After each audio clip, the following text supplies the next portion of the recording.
نحمده ونصلي ونسلم على رسوله الكريم أما بعد فأعوذ بالله من الشيطان الرجيم بسم الله الرحمن الرحيم وأنكحوا الأيام منكم والصالحين من عبادكم وأمائكم صدق الله مولانا العظيم وبلغنا رسوله النبي الكريم الأمين ونحن على ذلك لمن الشاهدين والشاكرين والحمد لله رب العالمين۔ اللہ تبارک و تعالیٰ کا کروڑ احسان ہے کہ رب کریم نے ایک مرتبہ پھر ہمیں اپنی زندگی میں علم کی مجلس میں شرکت کی توفیق عطا فرمائی۔ علم دین کی مجلس میں شرکت کی بہت فضیلت۔ مجمع الزوائد میں ایک حدیث پاک امام طبرانی نے بھی اسے نقل فرمایا۔ رسول اللہ صلی اللہ تعالیٰ علیہ وسلم ارشاد فرماتے ہیں کہ جو اس نیت سے مسجد آئے کہ وہ خیر کی کوئی بات سیکھے گا تو رب کریم اس کے نامہ اعمال میں کامل حج کا ثواب لکھتا ہے۔ دوسری حدیث پاک میں نبی پاک صلی اللہ تعالیٰ علیہ وسلم حضرت ابو ذر غفاری رضی اللہ تعالیٰ عنہ سے فرماتے ہیں، اے ابو ذر، تیرا قرآن مجید کی ایک آیت سیکھنا تیرے لیے 100 رکعت نماز نوافل پڑھنے سے افضل ہے، اور تیرا علم کا ایک باب سیکھنا تیرے لیے 1000 رکعت نوافل پڑھنے سے افضل ہے۔ رسول اللہ صلی اللہ تعالیٰ علیہ وسلم ارشاد فرماتے ہیں کہ علم دین کی مجلس میں شرکت 1000 جنازوں میں شرکت کرنے سے افضل، 1000 مریضوں کی عیادت کرنے سے افضل، اور علم دین کی مجلس میں شرکت 1000 رکعت نوافل پڑھنے سے افضل ہے۔ نبی پاک صلی اللہ تعالیٰ علیہ وسلم نے علم دین۔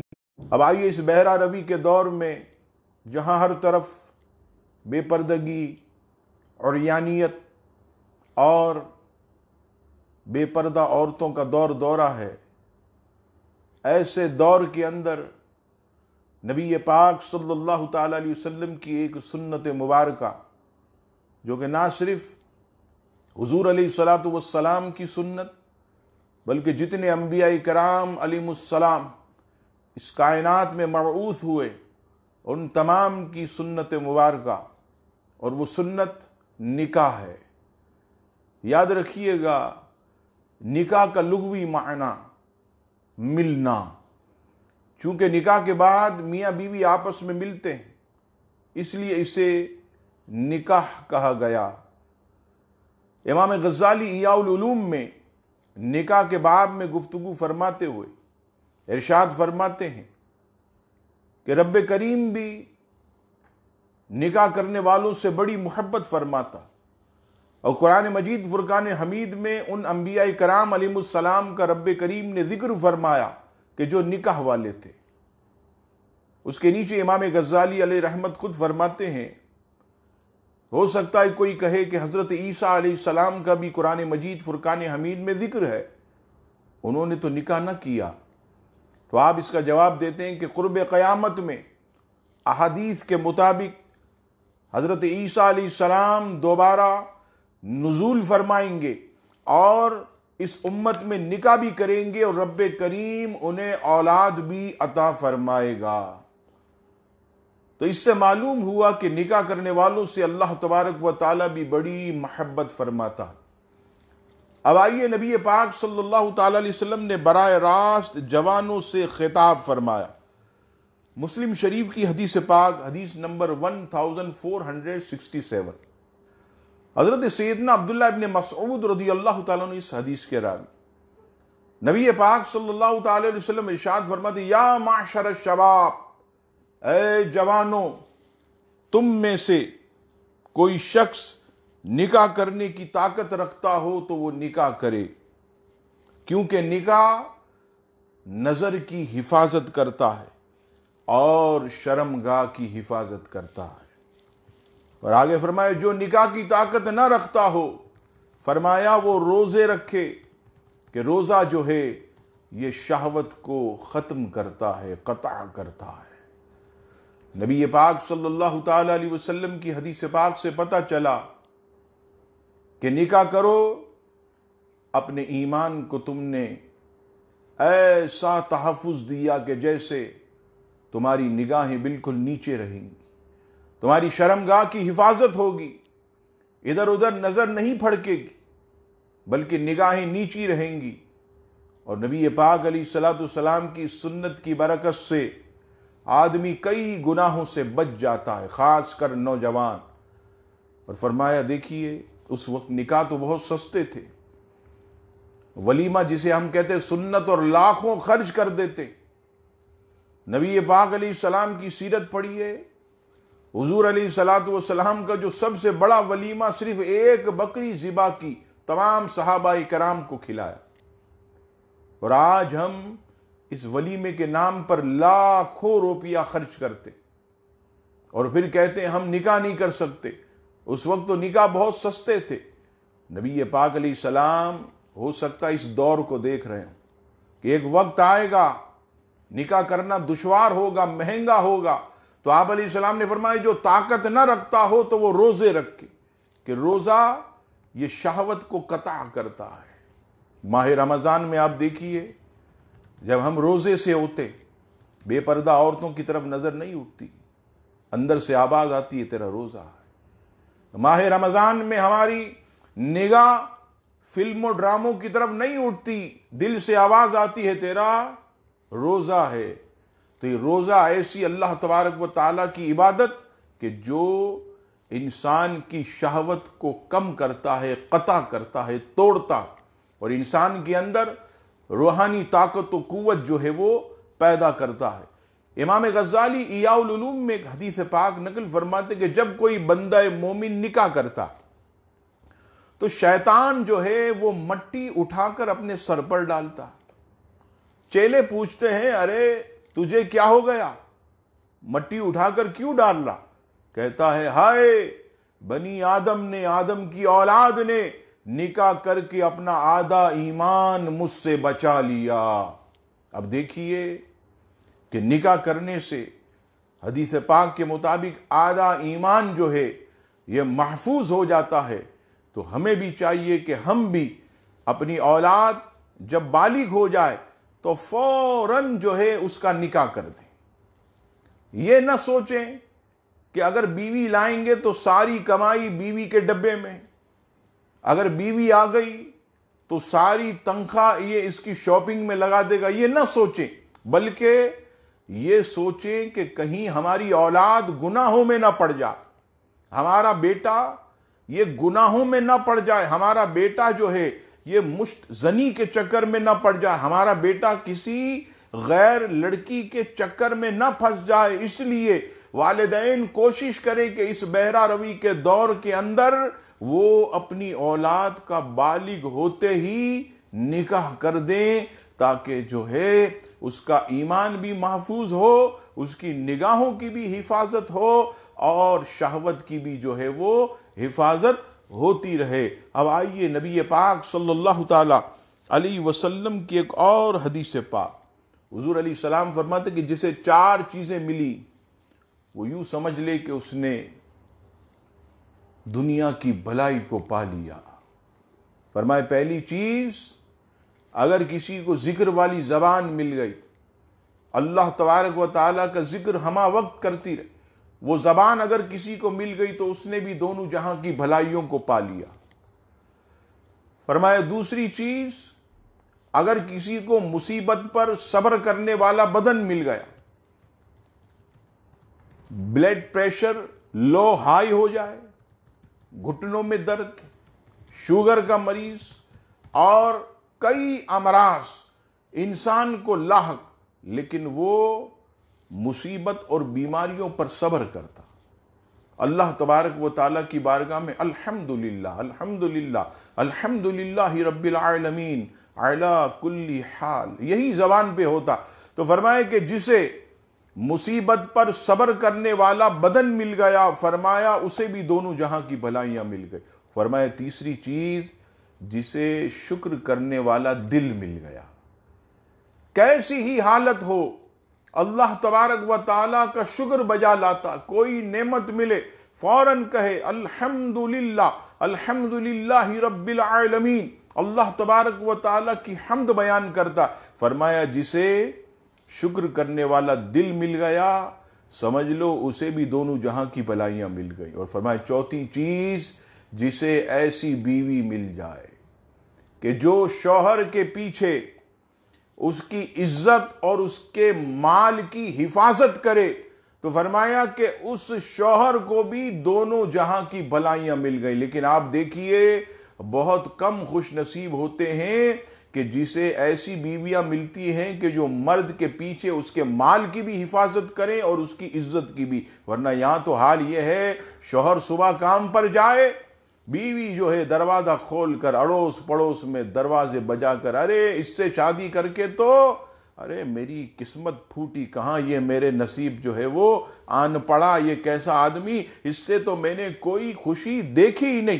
یہی عورتوں کی زبان پر ہوتا ہے۔ اور آپ دیکھیے کہ جتنا بھی کر لے، رات بیچارہ چھپ چھپا کر بروسٹ لائے، چکن ٹکے ڈبے میں لائے، لیکن عورت کی قوالیاں جو ہے یہ ختم نہیں ہوتی۔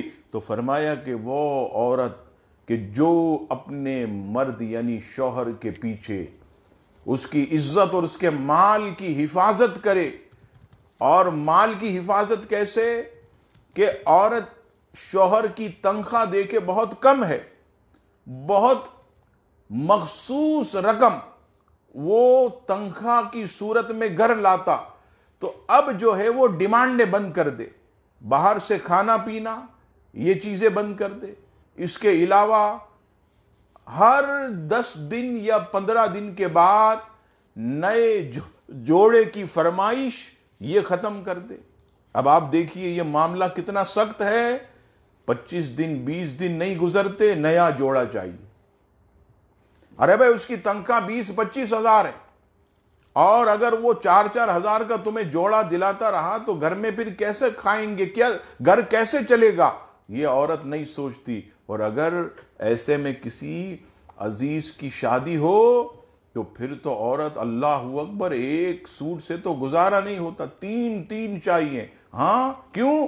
مہندی میں الگ، پھر جو مہندی کا جوڑا ہے وہ شادی کے دن نہیں پہنے گی، کیوں؟ ارے یہ سب نے دیکھ لیا، اب شادی میں الگ جوڑا، اب شادی میں الگ جوڑا، اب ولیمے میں الگ ہونا چاہیے تیسرا، کیونکہ وہ دوسرا جو ہے وہ ساری عورتوں نے دیکھ لیا، اب یہ پہنے گی تو اس کی عزت خراب ہوگی۔ بھائی دیکھیے اب بیچارہ ایک مہینے میں اگر 4,000 کے بھی سوٹ 3 لے تو بتائیے 12-13 ہزار تو اس کے بیچارے جو ہے وہ سوٹ کے اندر چلے گئے۔ نبی پاک علیہ السلام فرماتے ہیں وہ شوہر اس نے دونوں جہاں کی بھلائیاں پالی، جسے ایسی بیوی ملی کہ جو شوہر کے پیچھے اس کے مال اور اس کی عزت کی حفاظت کرتی ہے، جو سوچتی ہے کہ ہاں میرے شوہر کی اتنی تنخواہ نہیں ہے، میرے شوہر کو پاس اتنے وسائل نہیں ہیں کہ وہ میری ہر فرمائش پوری کرے، تو ایسی بیوی کو چاہیے کہ وہ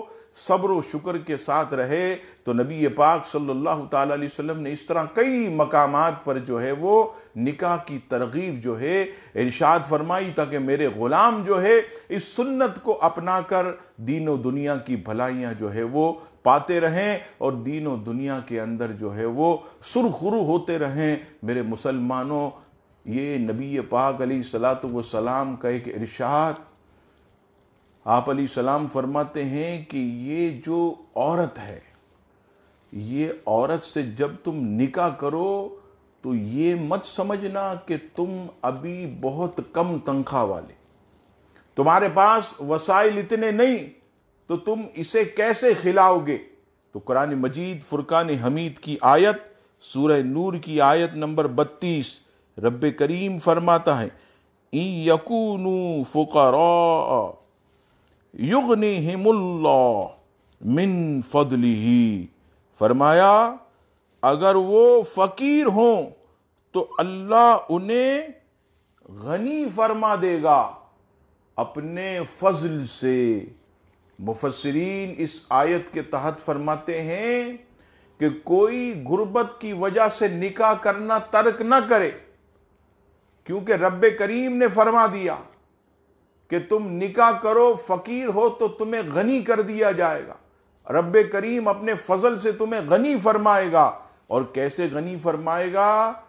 مفسرین اس کے نیچے نقل فرماتے ہیں، آیت کے تحت تفسیر خزائن اور عرفان اور دیگر تفاسیر میں فرمایا کہ پہلے جو تو ایک کھانا ایک شخص کھاتا تھا، صرف شوہر ایک وقت کا کھانا ایک شخص کھاتا، فرمایا کہ نکاح کی برکت سے اللہ تعالیٰ ایک کا کھانا دونوں کو کفایت فرما دے گا، دونوں کو کفایت فرما دے گا۔ تو فرمایا یہ مت دیکھو کہ اسے کھلائے گا کون، نہیں، بلکہ اپنا رزق تو وہ خود لے کر آتی، اور پھر تمہارا کام تو صرف اس کے ساتھ اچھی زندگی گزارنا۔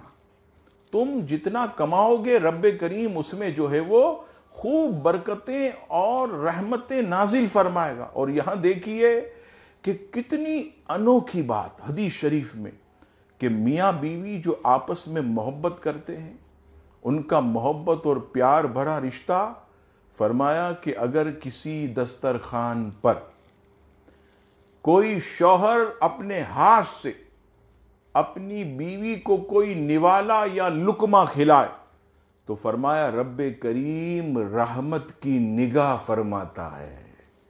یعنی کس قدر جو ہے وہ فضیلت والی بات ہے کہ اللہ تبارک و تعالی جو ہے، اگر کوئی شوہر بیوی کو اپنی ہاتھ سے نوالا کھلائے تو رب کریم خاص نگاہ رحمت اور کرم کی نگاہ فرماتا۔ اب بتائیے یہ فضیلت نکاح کے بغیر کیسے حاصل ہو سکتی ہے؟ اور اس کے علاوہ نکاح کی فضیلتوں میں آپ دیکھیے، ایک فرمایا کہ تمہاری نگاہیں نیچی رہیں گی، ایک فرمایا کہ شہوت اس کی حفاظت کرے گی، تیسری چیز اللہ تبارک و تعالی تمہیں جو اولاد دے گا، وہ اولاد جو ہے نیک اگر تم نے اس کو بنایا تو تم دنیا سے چلے بھی گئے تو تمہارے لیے بخشش کی دعائیں کرے گی۔ اور اس میں ایک تیسری چوتھی چیز جو بہت زیادہ برکت والی، پہلے اتنا کماتا تھا کہ خود کھا لیتا تھا، اب جب اس نے نکاح کیا تو نکاح کرنے کے بعد خرچہ بڑھا، اس نے جو ہے اپنا وقت حلال طیب روزگار کے لیے اور بڑھا دیا۔ امام غزالی احیاء العلوم میں نقل فرماتے ہیں کہ اب جو اس نے حلال کمائی کے لیے اپنا وقت بڑھایا تو رب کریم جو ہے اس تمام اوقات کو بھی عبادت میں شامل فرما دیتا ہے۔ جیسا اس نے عبادت کی اللہ کی، حلال طیب روزگار، اس نے جو ہے وہ اللہ اکبر جتنا زیادہ وقت لگایا، لیکن یہاں یہ یاد رہے کہ پتہ چلا کہ مال کے پیچھے ایسا پاگل کہ نمازیں بھی چھوڑ رہا، جماعتیں بھی چھوڑ رہا ہے۔ نہیں، ایسا نہیں، جماعت کے ساتھ نماز پڑھے، فرض اور واجب کو جو ہے وہ مقدم رکھے، اور حلال طیب کمائی پھر کرتا رہے، تو جتنا وقت وہ حلال طیب کمانے میں لگا رہے گا، اس کے لیے وہ سب کا سب جو ہے عبادت کے اندر جو ہے وہ شمار کیا جائے گا۔ تو یہ چوتھی چیز جو نکاح کی برکتوں میں سے ہے، اور بھی کئی فضیلتیں نکاح کی۔ تو میرا بس یہ پیغام ہمارے مسلمانوں کو کہ اے میرے مسلمانوں، تم جو ہے اپنی اولاد کو جو ہے وہ جیسے ہی بالغ ہو نکاح کر دو، اس سے تمہارے گھر میں خیر و برکت بھی ہوگی، اللہ تبارک و تعالیٰ کی عنایتیں بھی ہوں گی۔ اللہ تبارک و تعالیٰ ہم سب کو نبی پاک صلی اللہ تعالیٰ علیہ وسلم کی سنتوں پر عمل کرنے کی توفیق عطا فرمائے، اور ہم سب کو جو ہے وہ شہوت پرستی سے ہم سب کی حفاظت فرمائے۔ اب آئیے سوالات کے جوابات کی طرف چلتے ہیں، دیکھتے ہیں کہ ہمارے حاضرین اور ناظرین نے ہم سے کیا سوالات پوچھے ہیں۔ فیاض رضا قادری صاحب سلام بول رہے ہیں اور دعا کا بول رہے ہیں۔ علیکہ وعلیہ السلام۔ فیاض صاحب آپ کا بہت شکریہ، اللہ تبارک و تعالی آپ کو دین و دنیا کی بھلائیاں عطا فرمائے، اور رب کریم آپ کی صحت اور ایمان کو سلامت رکھے. آپ نے یاد کیا, اللہ تعالیٰ آپ کو خوب برکت نصیب فرمائے. مصطفیٰ رشید سلام کہہ رہے ہیں علیکہ وعلیہ السلام. اور کہہ رہے ہیں تجدید بیت، تجدید نکاح اور تجدید ایمان کا طریقہ بتا دیں. تجدید ایمان یہ بنیادی چیز ہے. صرف اور صرف جو ہے تجدید ایمان کے لیے آدمی اتنا کہے کہ اے اللہ تبارک و تعالی، مجھ سے جو کلمہ کفر سرزد ہوا میں تیری بارگاہ میں اس سے سچی توبہ کرتا ہوں اور صدق کے دل کے ساتھ کلمہ طیبہ لا الہ الا اللہ محمد الرسول اللہ صلی اللہ تعالی علیہ وسلم پڑھتا ہوں. اے میرے مولا، میرے گناہوں کو معاف فرما اور مجھے ایمان پر ثابت قدمی عطا فرما. تجدید بیعت کا یہ ہوتا ہے کہ جیسے آپ بیعت تو ہیں لیکن آپ کے پیر صاحب دوسروں کو بیعت کروا رہے ہیں، تو آپ بھی جو ہے ان دوسرے مریدوں کے ساتھ شامل ہو گئے، تو اسے تجدید بیعت کہا جاتا ہے. تجدید نکاح کا بھی آپ نے پوچھا، تو تجدید نکاح کے لیے یہ ہے کہ میاں بیوی آپس میں بیٹھ جائیں. اور یہ تجدید نکاح اس لیے عرض کر رہا ہوں کہ اگر نکاح ٹوٹ گیا، کوئی کلمہ کفر سرزد ہو گیا، تو پھر اگر ہم نکاح کی تجدید کریں گے تو پھر میاں بیوی ساتھ بیٹھ جائیں، دو مرد سامنے گواہ ہوں، بیوی جو ہے یہ کہے کہ میں نے ان دو گواہوں کی موجودگی میں آپ کو اپنے نکاح میں دیا. شوہر کہے گا کہ میں نے ان دو گواہوں کی موجودگی میں آپ کو اپنے نکاح میں قبول کیا. عورت نے ایجاب کیا، شوہر نے قبول کیا. اس طرح جو ہے وہ تجدید نکاح جو ہے وہ ہو جائے گا. اللہ تبارک و تعالی ہم سب کو ایمان کی سلامتی نصیب فرمائے. روزانہ کس وقت دعا مانگنی چاہیے؟ روزانہ جو ہے دعا کے خاص اوقات وہ یہ ہیں: رات کا دوسرا پہر، جیسے 2:30-3 بجے کے بعد. اس وقت اللہ تبارک و تعالی پہلے آسمان پر تجلی خاص فرماتا ہے. کئی احادیث میں مضامین موجود ہیں کہ اس وقت اللہ تبارک و تعالی سے بندہ جو بھی دعا مانگتا رب کریم اس کو قبول فرماتا ہے. دوسرا جو ہے مقبول وقت وہ یہ ہے نماز کے بعد اللہ تبارک و تعالی سے جو بھی مانگا جائے رب کریم عطا فرماتا. قرآن مجید فرقان حمید کی تلاوت کے بعد رب کریم سے جو بھی مانگا جائے رب کریم جو ہے وہ اپنے بندوں کو عطا کرتا. اسی طرح راستے سے گزر رہے ہیں، مرغ نے بانگ دی، تو اس وقت بھی اللہ تبارک و تعالیٰ سے جو بھی مانگا جائے رب کریم جو ہے وہ عطا فرماتا ہے. بارش ہو گئی، جیسے ہی بارش ہوئی ہاتھ اٹھایا آپ نے اور رب کریم سے جو بھی دعا مانگی رب کریم اس دعا کو قبول فرماتا ہے. یہ کئی مواقع، روزانہ آپ ان خاص اوقات کو ضائع نہ کریں بلکہ اپنے رب سے جس قدر ہو سکے مانگا کریں. اس کی عطائیں بہت ہیں، ہمارے دامن تنگ ہیں، اس کے خزانے بھرے ہوئے ہیں. ضرور مانگیں، چلتے پھرتے اٹھتے بیٹھتے مانگیں، کیا پتہ کون سی قبولیت کی گھڑی ہو. رب کریم اپنے مانگنے والوں کو خالی نہیں لوٹاتا. مانگتے رہیں اور مانگتے رہیں. سنت موقدہ اور سنت غیر موقدہ میں کیا فرق ہے؟ سنت موقدہ نبی پاک صلی اللہ تعالی علیہ وسلم نے خاص جس کی تاکید فرمائی، اور نبی پاک علیہ السلام کا بہت زیادہ جس پر عمل رہا اسے سنت موقدہ کہا جاتا. سنت غیر موقدہ یہ وہ سنتیں ہیں کہ جسے پڑھا جائے تو ثواب، نہ پڑھا جائے تو کوئی گناہ نہیں. جیسے عصر کی 4 سنتیں، عشاء کی 4 سنتیں، یہ وہ سنتیں ہیں جسے غیر موقدہ کہا جاتا ہے۔ اگر کوئی پڑھے تو ثواب، نہ پڑھے تو گناہ نہیں، لیکن سنت موقدہ اس کا پڑھنا ضروری ہے۔ ہاں اگر کوئی مجبوری ہے، 1-2 مرتبہ کسی نے ترک کر دی، چھوڑ دی، تو اس پر کوئی وبال نہیں، لیکن اگر کوئی اس کی عادت بنا لے تو اس سے جو ہے وہ گناہگار ہوگا۔ روزانہ کون سی صورت ایسی ہے جس کو پڑھیں تو زیادہ ثواب ملے گا؟ نبی پاک صلی اللہ تعالیٰ علیہ وسلم کی احادیث سے سورہ اخلاص، اس کی بہت فضیلتیں ملتی ہیں، اور مختلف قسم کی احادیث۔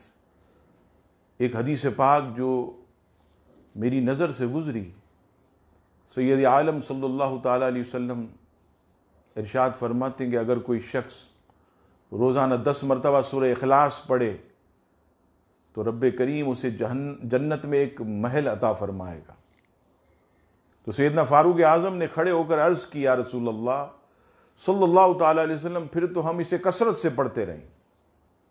اور اسی طرح کی ایک اور حدیث پاک مجمع الزوائد وغیرہ میں نقل ہے کہ اگر کوئی شخص قبرستان جا کر 10 مرتبہ سورہ اخلاص پڑھے اور تمام مرحومین کو اس کا ثواب پہنچائے تو رب کریم جتنے بھی وہاں مدفون ہیں ان سب کی تعداد کے برابر پڑھنے والے کے نامہ اعمال میں نیکیاں لکھتا۔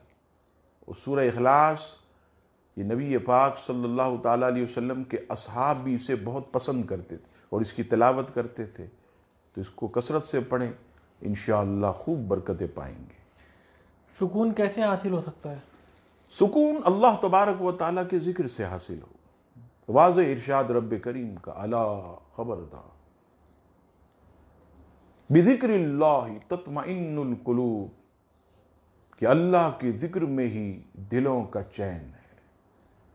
لوگ سمجھتے ہیں کہ ٹی وی دیکھنے سے، فلمیں دیکھنے سے، ڈرامے دیکھنے سے، سینما گھر میں جانے سے، سمندروں کی سیر کرنے سے، بڑی بڑی دعوتیں کھانے سے سکون ملتا۔ نہیں، سکون اگر دل کا اگر کوئی چاہتا ہے تو اللہ کی یاد کرے، اللہ تبارک و تعالیٰ کا ذکر کرے، اللہ کے ذکر میں ہی دلوں کا چین ہے۔ روزانہ کام کرنے سے تھکن بہت زیادہ ہو جاتی ہے، اس کا کیا علاج ہے؟ روزانہ اگر کوئی شخص خوب کام کرتا ہو، مزدور ہی کی مثال لے لیں، اس سے بڑھ کر کون کام زیادہ کرتا ہوگا؟ بے عمارتیں توڑنا، گڑھے کھودنا، کوئی محنت والا کام اس سے زیادہ نہیں کرتا ہو۔ نبی پاک صلی اللہ تعالیٰ علیہ وسلم کی احادیث میں تسبیح 33 مرتبہ سبحان اللہ، 33 مرتبہ الحمدللہ اور 34 مرتبہ اللہ اکبر پڑھ کر سو جائیں، جب بھی اٹھیں گے انشاءاللہ حشاش بشاش ہو کر اٹھیں گے۔ اور میں نے یہ تجربہ کیا، روز کا معمول ہے، تھوڑا مشکل، شیطان یا نیند گھیر لیتی، انسان کو گھیر لیتی، لیکن یاد کر کے آپ یہ عمل کریں، خود آپ دیکھیں گے کہ آپ جب اٹھیں گے صبح تو آپ کے اندر ایک نئی طاقت اور توانائی پیدا ہو چکی۔ تو اس کو لازمی پکڑیں، کتنی بھی تھکن ہو سب دور ہو جائے گی انشاءاللہ۔ کس دن اور کون سے وقت سفر کرنا بہتر ہے؟ نبی پاک صلی اللہ تعالیٰ علیہ وسلم جمعہ رات کا سفر یہ پسند فرماتے تھے۔ احادیث میں اس کے شواہد بھی ملتے ہیں کہ آپ صلی اللہ تعالیٰ علیہ وسلم نے جمعرات کے دن سفر کرنے کا حکم دیا، اور وقت جو ہے آپ علیہ الصلوۃ والسلام فرماتے ہیں کہ رات کو سفر کیا کرو، کہ رات کو زمین لپیٹ دی جاتی ہے، رات سفر کریں، جمعرات کا دن ہو تو انشاءاللہ تبارک و تعالی جو ہے وہ آپ کو سفر کی برکتیں بھی نصیب ہوں گی، اور نبی پاک صلی اللہ تعالی علیہ وسلم کے حکم کے مطابق یہ عمل کریں گے تو انشاءاللہ اس کا بھی آپ کو اجر ملے گا۔ کیا دین میں رہبانیت ہے؟ رہبانیت سے یہ کیا مراد لیتے ہیں؟ وہ یہ کہنا چاہ رہے ہیں کہ بالکل اکیلے ہو جانا اور سب فیملی کو چھوڑ جانا اور صرف اللہ اللہ کرنا. نبی پاک صلی اللہ تعالیٰ علیہ وسلم کی اگر آپ احادیث پڑھیں تو نبی پاک صلی اللہ تعالیٰ علیہ وسلم کی جو مبارک زندگی ہے وہ ہمارے لیے عملی نمونہ ہے. اگر صرف معاشرے سے الگ تھلگ ہو جانا یا کسی غار میں جنگلوں میں دنیا سے رشتہ توڑ کر صرف عبادات، یا اپنے گھر میں پیک کر کے صرف عبادات، روزہ، نکاح نہیں، کوئی اولاد نہیں، کسی قسم سے لوگوں سے ملاقات نہیں، تو ایسا ہمارے دین نے نہیں سکھایا.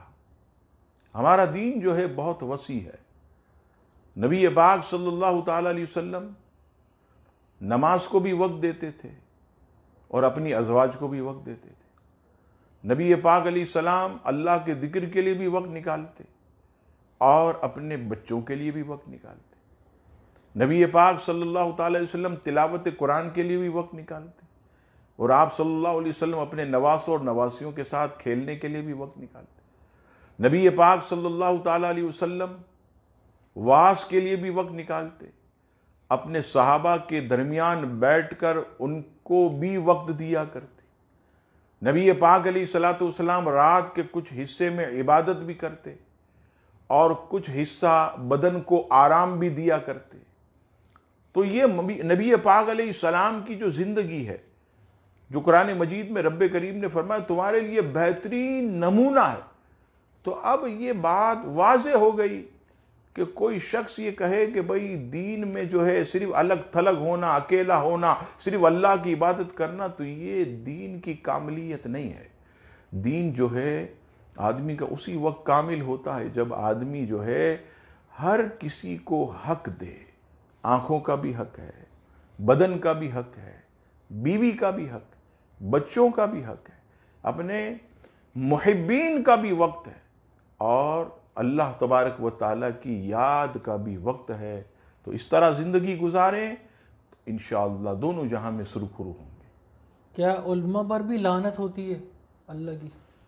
دیکھیں، ایسے علماء کہ جو